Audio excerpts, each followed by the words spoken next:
Of course, we've been following the trend of events as it relates to our situation, the SDP, specifically the judgment of the Supreme Court.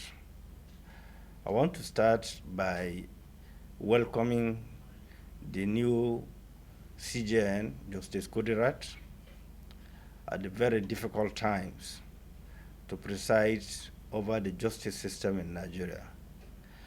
We believe strongly within the political cycles and other cycles that she's a woman of integrity.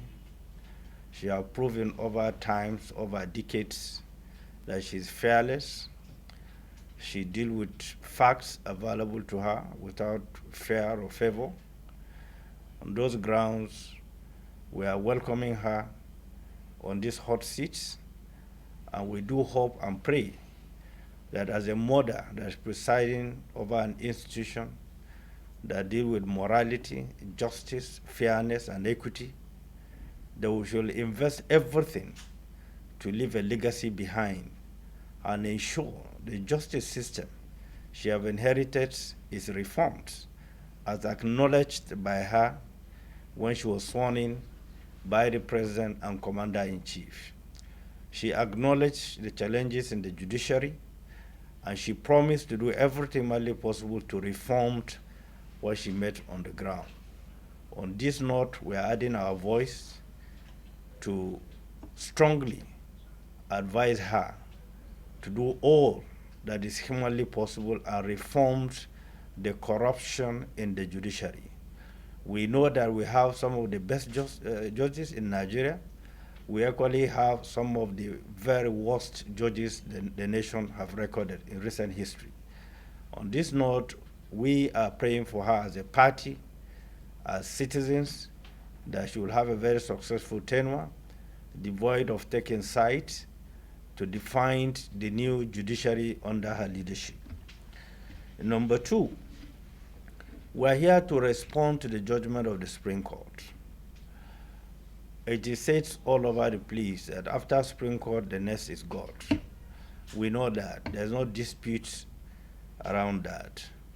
But I want to draw the attention of the CJN once again.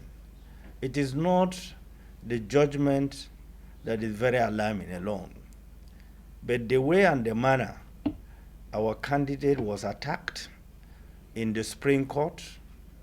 That was the headline of all the media stations within and outside Nigeria, desecrating the hollow chamber of the Supreme Court of Nigeria. It is unbecoming of the third arm of government, the judiciary, that is saddled with responsibility of restoring normalcy, decency, and morality. We call on Justice Kudirat to commence immediate investigation of what happened. There are CCTV cameras covering the entire Supreme Court. They should find those responsible for instigating desecration of the hollow chamber of Supreme Court of Nigeria. We find it very disturbing. We find it very disrespectful, which means that nobody is safe. If somebody will be attacked in a court, that he has a case, and he went there for the purpose of that case, he will be attacked openly, glaringly. And so far, we have not had any case of arrest. It's called for concern. So we are calling for the CJN, we are appealing to her to commence immediate investigation over what happened and ensure that those found responsible, their footages have been captured, are brought to book, so that to restore the image and the dignity, not just the Supreme Court, but the entire courts of Nigeria. So the judgment did not really come to us as a surprise, because following the tribunal sitting and the behaviors, the characteristics associated to the tribunal and the judgment, and then the Court of Appeal, the drama that ensued throughout the processes that led us to go to the Supreme Court, hoping that we have complied with the Supreme Court requirement in relation to the presidential judgment of the Supreme Court of presidential candidate of PDP, Atiku Abubakar. Recently, the one of Nasarawa, the one of Bayelsa State. I think there is none that complied with the Supreme Court judgment like we did in SDP. INEC can attest to the fact that we followed the entire process. We went through the entire Beaver system. We recorded it as recommended or as delivered by the Supreme Court. So to our greatest surprise, all those things were set aside, which means by implication, the Supreme Court have reversed themselves or the guidelines they have given in terms of inspection of beavers, in terms of accreditations, and so on and so forth. Now, that brings to my mind exactly where we are heading to as a nation that accepted a democratic norms and values which deal with the government of the people, by the people, and for the people. Through the process of election, ballot paper, you cast your votes. And then the institution recognized by law to conduct this election is INEC. After going through the entire process, and after the results have been announced, now you are saddled with the responsibility of dealing with the judiciary, which in every ramification is being defined as the last hope of a common man. We believe strongly it is no longer same. It is no longer the hope of a common man. It is a place where the rich have unfettered restriction.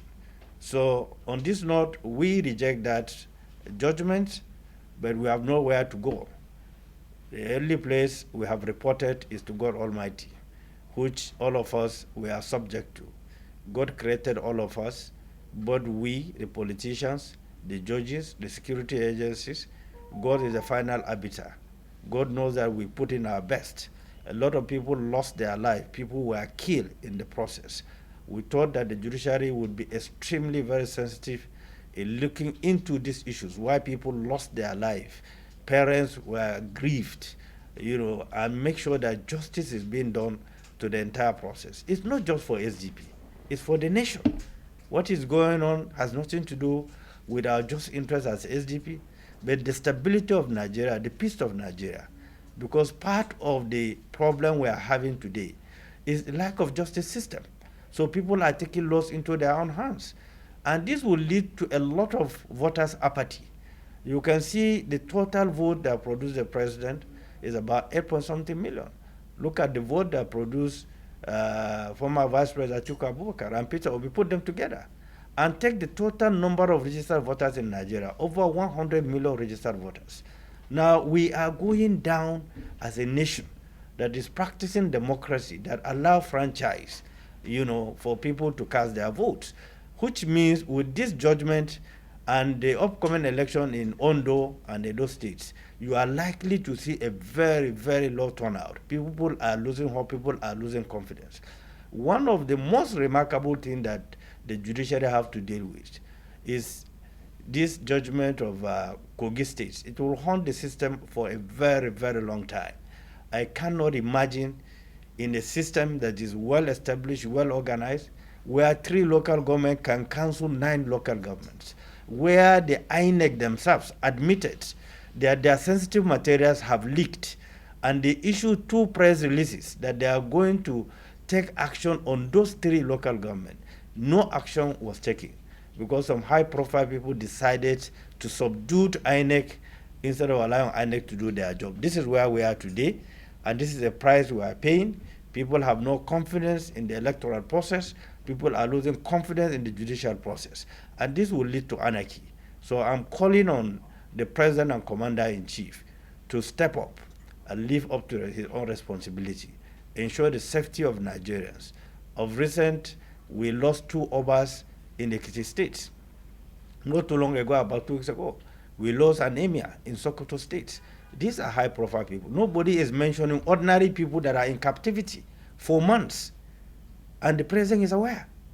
And the good thing about those that are around the president and the president, they went to exile before, all of them. They know the complications. And We're happy that some changes have been made in the NIA and DGSSS.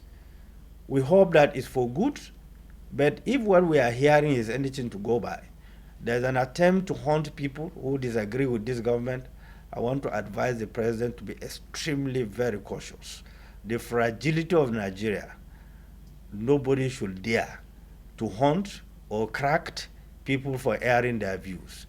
They should find a way to manage the diversity of Nigeria. They should find a way to manage the fragile economy that we are going through, the hunger, the frustration that have enveloped this country. Any attempt to hunt on people for airing their views or their opposition to wrong policies of government, it will be disastrous. I would advise them to be civilized in engaging the citizens, engaging issues, to ensure that we have peace and stability, and so on and so forth. SDP is not against this government. The president knows that we are not against him. I've always said this. We will not be part of pulling down the roof of this government, but we will add value to the stability of this government, to the credibility of this government. If they so wish, they should take our advice. If they so wish, they should throw it to the dustbin. But we will play our role as an institution, as an opposition party that is adding value, not just criticism, but also providing solution.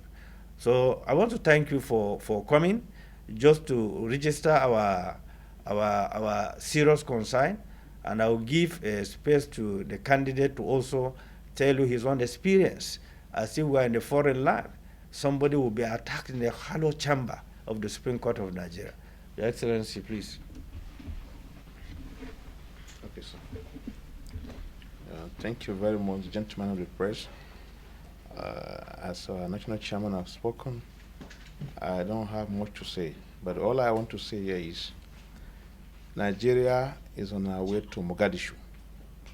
If we allow this to continue, democracy is all about people and the people's right to vote. We were made to believe that the election is going to be transparent and free for all. But what came out of it is what you all know. But I don't have much to say now. I'm still investigating what led to that attack on my person at the Supreme Court. We are waiting, we've written them officially, because if we cannot get protection from the Supreme Court, where else we have protection in Nigeria? So like the chairman said, we are not against the federal government. I'm not against the federal government. In my home state, there's no individual that work more than I do to ensure the victory of President Bola Ahmed Tinubu. None. So I believe in the administration. Though there are some things that are going on that are not okay now, we hope with time things will be okay. But those around the president, they must work to see that Nigerians succeed. Because if they allow the president to fail, it is the president that will be held accountable. So, like the chairman has spoken, we are waiting to see the certified true copy of the judgment. Thereafter, we will pass our judgment. But as things stand now, Nigeria, we are in deep crisis. Let's not deceive ourselves. There is no security anywhere. Just on Sunday, we wake up in the morning with some crowd in Wuse here, killing 2 policemen, killing a young man in the process. Up till now, nobody has explained to us what led to that. And we condemn that in entirety. If our law enforcement agencies keep attacking them, nobody is saving the country. Secondly, I will still see you coming out again as the candidate of SDP in the next Kogi State governorship election. My name is Funke Ogunlode. Well, thank you very much. It's too early to respond whether I'm coming out to contest again or not. On the issue of the statement from the state government, the attack on my person was orchestrated by the Commissioner for Solid Mineral, Engineer Bashir Gegu, who is part of them. So all they are saying, they are just playing to the gallery. The attack was organized and coordinated by the state government. So I'm looking forward to see the action of the federal government. But you said earlier, sorry to cut you in, you said earlier that the investigation is ongoing. Yeah, that's what I'm saying. It's not yet out. So we have written formally to the Supreme Court. Let them, because it happened at their premises in the chamber of the Supreme Court. So this statement they have made now just to try to divert their attention from what they have done, and we hope that the Supreme Court will take this seriously. Not that we don't have people to respond, if we tend to do so, we have men that can respond to them. They don't have monopoly of violence. But what we want is peace. We want peace in this country. We want this democracy to survive. But for it to survive, every right must be respected. Finally, sir, I don't know what to say. It's disappointing, actually. Do you still have confidence on the judiciary and, of course, the electoral system?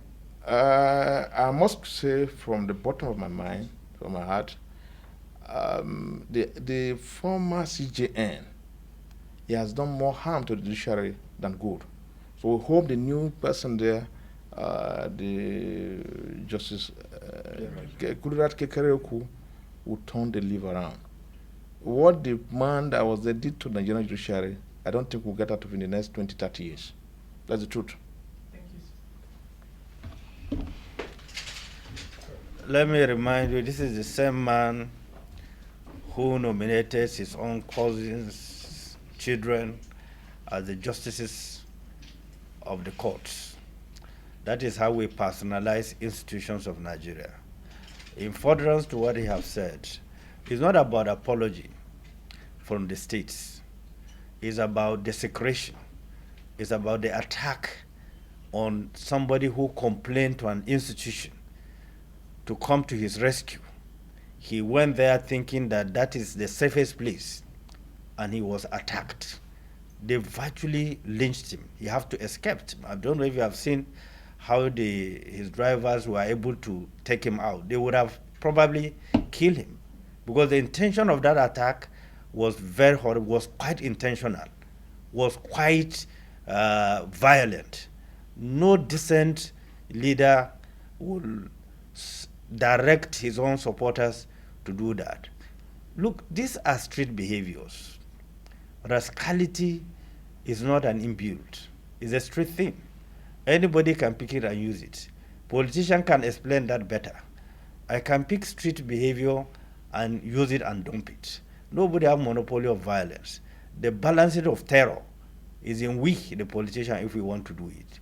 But for the sake of the nation, we don't want to engage in that. This man was targeted for assassination. You have the record.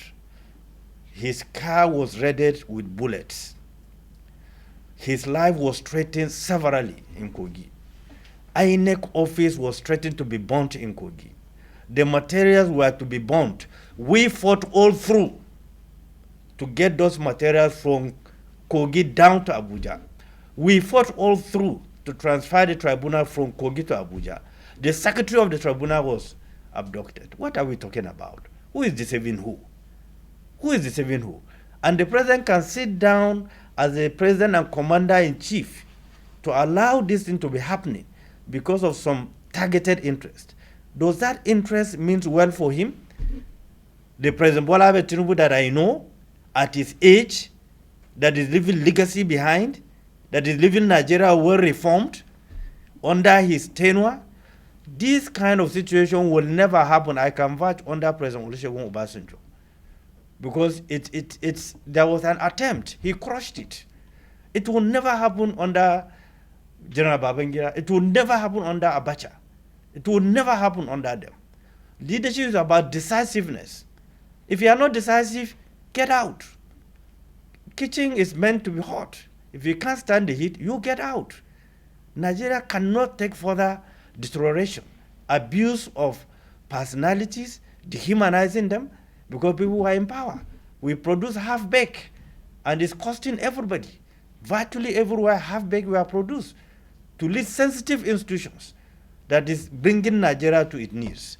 No nation can stand this act of barbarism, insecurity, disrespect to its own citizens. There is no leader that can stand that. I'm appealing to President Bola Ahmed Tinubu, being elected, to stand very, very firmly. You have service chiefs. You have commissioner of police in the states. You have director SSS. You have AIGs. You have DIGs. You have brigade commandants. A major crime will happen in the states. They will still be sitting there, and the service chief will still be there. People will be kidnapped and killed. The commander-in-chief is sitting and is allowing them without any major action, because it's not enough. If they have done sufficiently, this thing would have been reduced drastically. It happens every day.